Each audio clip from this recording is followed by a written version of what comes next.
are with the families at the heart of this. Their pain is unimaginable. And so I call on everyone to give them, and indeed the wider community at Southport, the space to grieve, and time for the authorities in Merseyside to do their job. There will be a time for questions, and we will make sure that the victims and families in Southport are at the heart of that process. That's the very least that we owe these families. But we also owe them justice. So while there's a prosecution that must not be prejudiced, for them to receive the justice that they deserve, the time for answering those questions is not now. And I remind everyone that the price for a trial that is prejudiced is ultimately paid by the victims and their families who are deprived of the justice that they deserve. Let me now turn to the actions of a tiny, mindless minority in our society. Because in the aftermath of this attack, the community of Southport had to suffer twice. A gang of thugs got on trains and buses, went to a community that is not their own, a community grieving the most horrific tragedy, and then proceeded to throw bricks at police officers who just 24 hours earlier had been having to deal with an attack on children in their community. And make no mistake, whether it's in Southport, London or Hartlepool, these people are showing our country exactly who they are. Mosques targeted because they're mosques. Flares thrown at the statue of Winston Churchill. A Nazi salute at the cenotaph. And so I've just held a meeting with senior police and law enforcement leaders where we've resolved to show who we are. A country that will not allow understandable fear to curdle into division and hate in our communities, and that will not permit, under any circumstances, a breakdown in law and order on our streets. Because let's be very clear about this. It's not protest. It's not legitimate. It's crime, violent disorder, an assault on the rule of law and the execution of justice. And so, on behalf of the British people, who expect their values and their security to be upheld, we will put a stop to it. I want to thank all of the police officers across the country who have already, as they do so often, stood up to intimidation and violence in the past few days and indeed throughout the summer. And let me be clear, the meeting this afternoon was not about pointing the finger of blame. That is not how this government of service conducts its business, because it doesn't work. Rather, this was a meeting to pull together our response, a response both to the immediate challenge, which is clearly driven by far-right hatred, but also all violent disorder that flares up, whatever the apparent cause or motivation. We make no distinction. Crime is crime, and so to that end, I can announce today that following this meeting, we will establish a national capability across police forces to tackle violent disorder. These thugs are mobile, they move from community to community, and we must have a policing response that can do the same. Shared intelligence, wider deployment of facial recognition technology, and preventative action, criminal behaviour orders to restrict their movements before they can even board a train, in just the same way that we do with football hooligans. And let me also say to large social media companies and those who run them, violent disorder clearly whipped up online, that is also a crime. It's happening on your premises, and the law must be upheld everywhere. That is the single most important duty of government. Service rests on security, and we will take all necessary action to keep our streets safe. I'll now take a number of questions from the media. I'm going to start with Alex from BBC. Prime Minister, thank you very much indeed. Alex Forsyth, BBC News. Can I ask, how concerned are you that the violence that we've seen may spread? Are you providing extra police resources? Are you preparing any clampdown on the far-right groups that are being blamed for this? And indeed, if you are, how can you, given that they're often very disparate? And if I may, are you satisfied with the way the BBC's handled the Hugh Edwards case? Thank you. Yeah, well, Alex, in relation to the violence that we've seen, the whole point on pulling together the meeting today was to have a coordinated response. The clear message from police and law enforcement is not that they need more powers.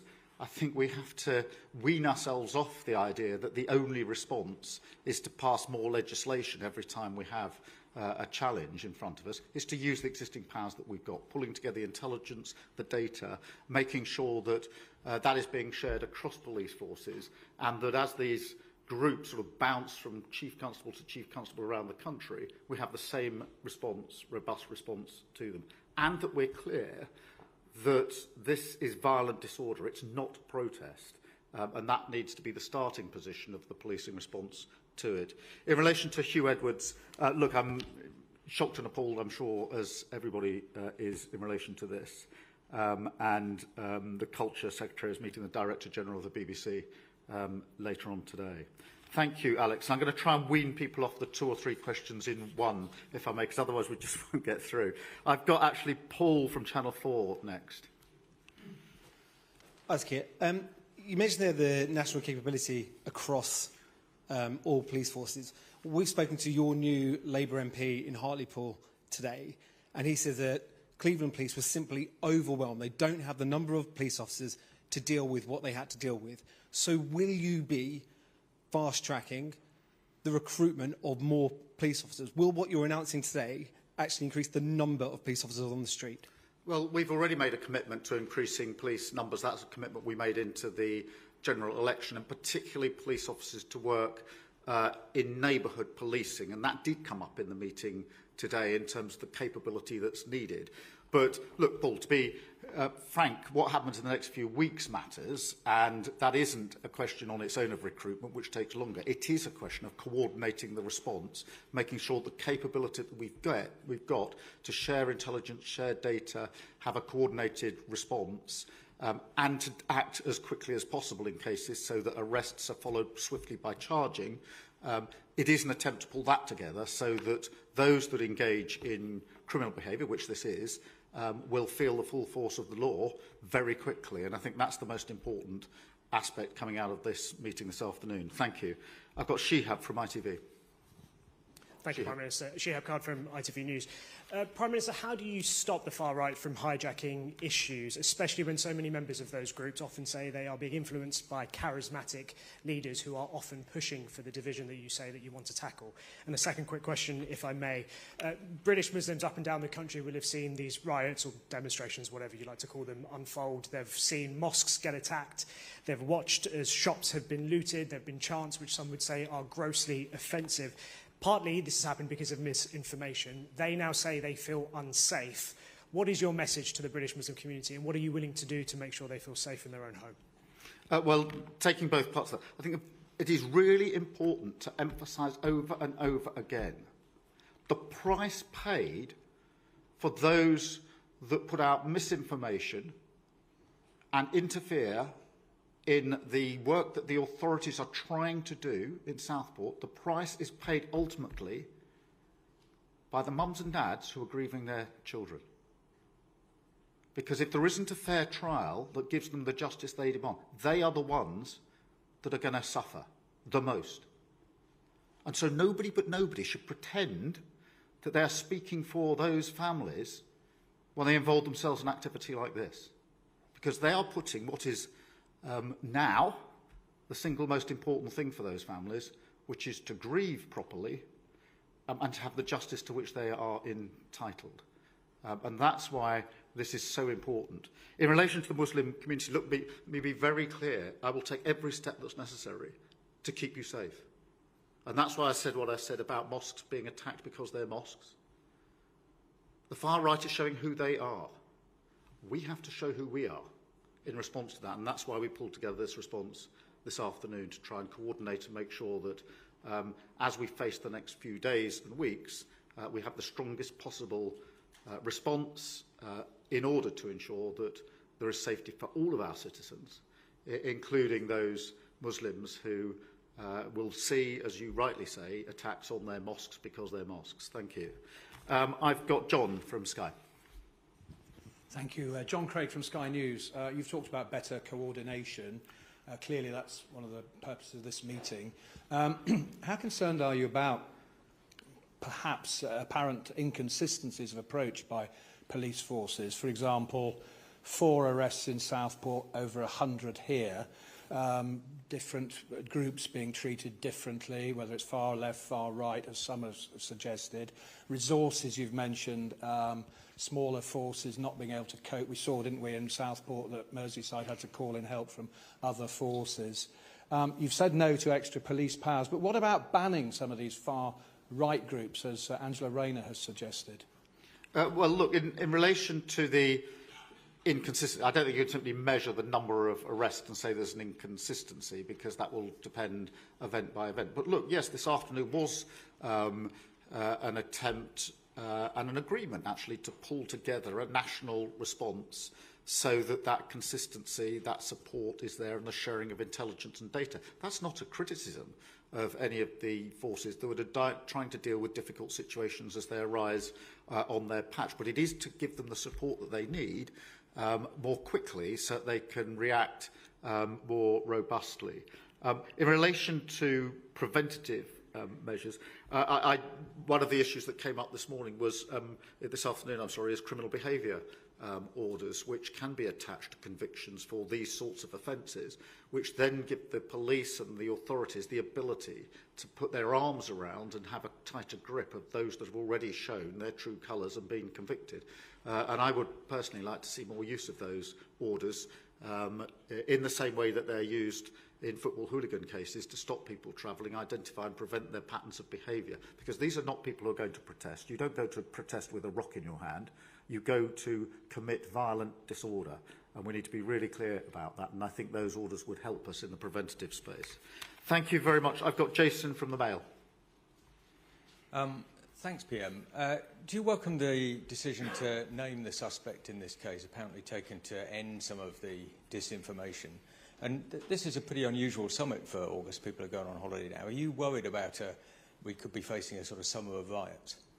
Well, firstly, on the naming of the individual, that's a matter, obviously, for the court. A decision's been taken today, so that is now in the public domain.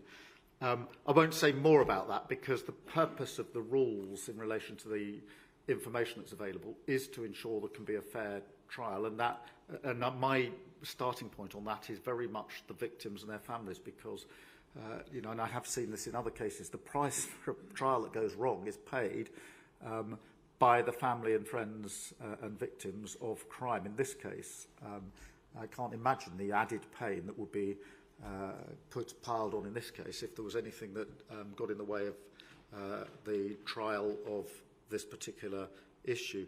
Look, in relation to what happens over the next few weeks and months, it is obvious to me, and I think obvious to anybody looking in, that so far as the far right is concerned, this is coordinated, this is deliberate, this is not a protest that has got out of hand. It is a group of individuals who are absolutely bent on violence.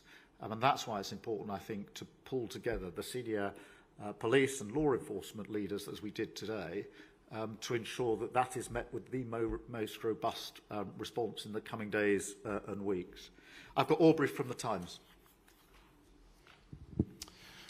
Thank you, Prime Minister. You said that violent disorder is being whipped up online. What are you going to do to combat that spread of disinformation? Are you going to haul in social media companies? Could you restart the rapid rebuttal unit in Whitehall? And what is your message to Nigel Farage, who obviously asked this week whether the truth is being withheld? Do you think that was responsible for anything? In relation to the platform providers, some of it isn't as complicated as it may at first seem. So inciting violence online is a criminal offence. And that is not a matter of free speech. It is a criminal offence. Clearly, in relation to platform providers, there's a balance to be struck. Social media platform providers, it's an amazing opportunity that we all enjoy as a country, that is very important to us, that these platforms are there to be used for the great opportunities that they provide. There is also a responsibility that goes with it. That's a space for a mature conversation to take place. In relation to the comments of others, look, I'm not going to stand here and cast judgment on what others are saying. I know what I'm saying, and I know why I'm saying it very, very clearly, which is my focus, whenever I'm confronted with any questions about this, is on the families and victims of those, particularly in Southport, who were so affected by this. I would also add the police officers. I had the privilege of going up the day after this incident to speak to the police officers who had to deal in responding, the first responders to this. Remarkably but unsurprisingly, they were back on duty. I was able to thank them for what they had done, but I'm not going to pretend to you that they weren't affected by what they had to witness, what they'd had to deal with. They said to me, as they always do, I was simply doing my job, and of course they were. But doing your job, you know, there's no way what happened to them or what they had to endure, had to respond to, was anything other than extraordinarily challenging. And I think that if we all start with a clear focus on the victims, their families, and the police officers who had to respond to this horrific attack, that will be a good template or framework for the discussion of all of these matters. I've got Rowena from The Guardian. Rowena Mason from The Guardian. Nigel Farage is the leader of Reform. He did very well, obviously, in the election, and he's been accused of spreading conspiracy theories about the Southport tragedy and his response to it. Is it enough to say that you just won't comment on what he's said, given that some people, including a former police chief, have linked his comments to the violence that broke out in the riots? Look, I'm not going to run a sort of running commentary on the motives of other people. What I am saying is my focus is on the families, the victims who are at the heart of this, and I think that that should be the focus for everybody. Anybody who says or does anything that impedes their ability to get the justice that they deserve cannot claim to be acting in their best interests, because they're not. Thank you. And I've got John from The Mirror. Hello, thank you. What consequences will there be if social media firms do fail to take action? Well, I think there's a discussion to be had, and it is a balance, and it needs to be the right balance, because social media is a fantastic opportunity, but it also carries responsibility, and that's the mature discussion that we've had. What we've done today is have a discussion with law enforcement and the police, which is about pulling things together for a coordinated response. What has not worked well recently with the previous government, in my view, is the performative politics of a government blaming everybody else and pointing fingers. In that approach, to me, is not effective. It's the performative politics that I've put an end to with a government of service. My approach is different, which is to roll my sleeves up, get the relevant people around the table and fix the problems and meet the challenges that we have as a country. We did that with law enforcement and the police this afternoon.